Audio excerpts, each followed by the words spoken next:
Apps like Zoom should not exist. It's such a privacy and security nightmare that even the world's biggest congregation of boomer-level tech intelligence ban its members from using it. How do you sustain a business model in which users don't pay for your service? This feels weird.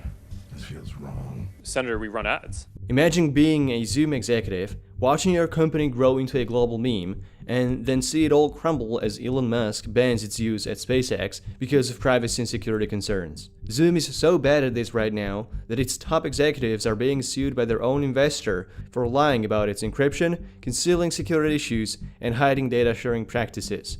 So if you're watching this video and you are a Zoom user or know someone who is, then I hope to convince you to stay away from it as much as possible. Maybe you're using Zoom for the memes. Maybe you were forced into Zoom by your boss or school. Whatever the case is, this needs to stop. Zoom has been called anything from a malware to a corrupt organization by security experts, raising alarms about its incredible security and privacy problems. Here is why you should immediately delete your Zoom account, uninstall the app, and drill through your motherboards. By the way, for some reason, YouTube decided to algorithmically kill my channel. I'm doing way worse than when I had third of my sub count. Can we try to revert it by going totally overboard with engagement, please? Please hit that like button like crazy. Comment whatever is on your mind. What I want to know is if you had any privacy or security incident while using Zoom. Please tell us about it in the comments. Let's expand the record of bad data practices of this company. Make sure you watch the video till the end, that's crucial. And share this video all over the place so that people can learn about the truth behind Zoom. Also, my Patreon is down below. Feel free to donate to access more weekly content. First of all, let's start with the fact that Zoom was straight out lying about its service.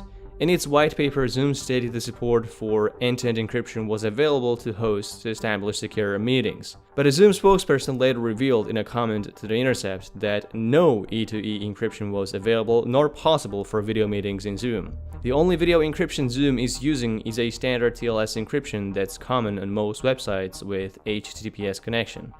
This level of encryption only protects your data in transit, like on a public Wi-Fi or from your ISP. But it doesn't prevent Zoom or its third parties from transcribing or listening in on your video calls. Once they have your calls, they can do with them whatever they want.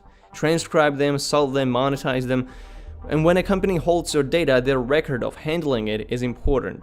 Zoom will have you believe they take users' privacy extremely seriously, except for when they sell your data to Facebook or Google and won't even tell you about it. Especially when it comes to Facebook. Zoom has been using Facebook Software Development Kit to develop its mobile apps. The SDK is a piece of pre-compiled code that developers can use to build certain features into their apps. It's a standard practice, not a big deal. But it's also how Facebook can steal your private information even if you have never installed a Facebook app on your phone. Anytime you launch the app, Zoom immediately sends Facebook your unique advertiser ID, time zone and city you're in, a device model, and your phone carrier. Facebook then knows exactly who is using Zoom and how. Zoom's privacy policy mentions that their third-party partners collect this information, but it said nothing about Facebook. This is in breach of Facebook's own terms that require developers to disclose to their users that Facebook would have access to their data.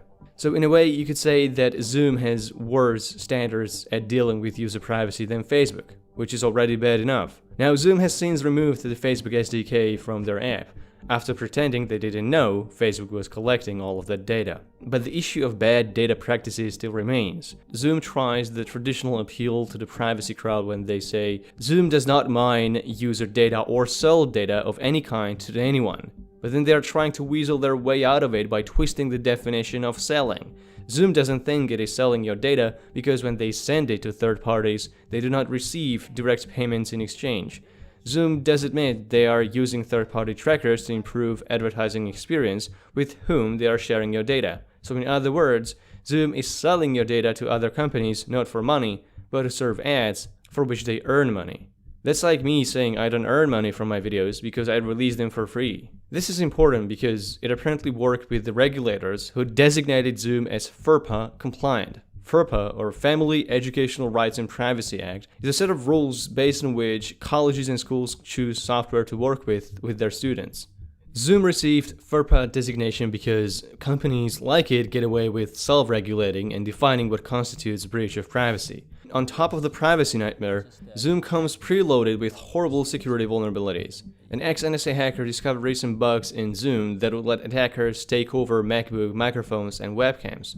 Another 2 security researchers found a bug in Zoom that allowed hackers to steal Windows passwords. Before Apple released an update, Zoom installed a hidden web server on people's Macs that allowed websites to automatically add infected users to a video call without their permission. FBI has released an announcement warning users of Zoom bombing. This is where Zoom generates URL links that can be used to access meetings, but hackers can easily guess them and hijack their sessions, which has led to a barrage of trolling and harassment. And Zoom had to release a statement to explain people how to protect themselves from getting bombed. As another oopsie, Zoom leaked photos, emails, and other personal information of thousands of users to random strangers, giving them the ability to attempt to start a video call with them.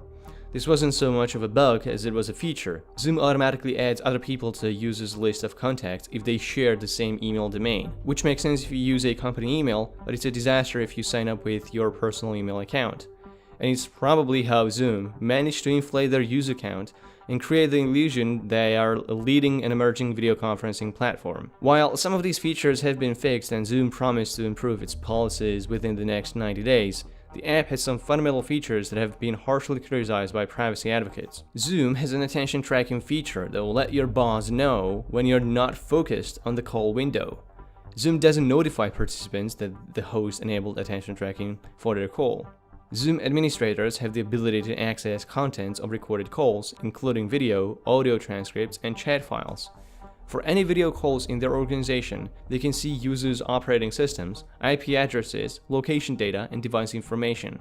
These administrators can also join any call in their organization at any moment without the warning or consent from the attendees of the call.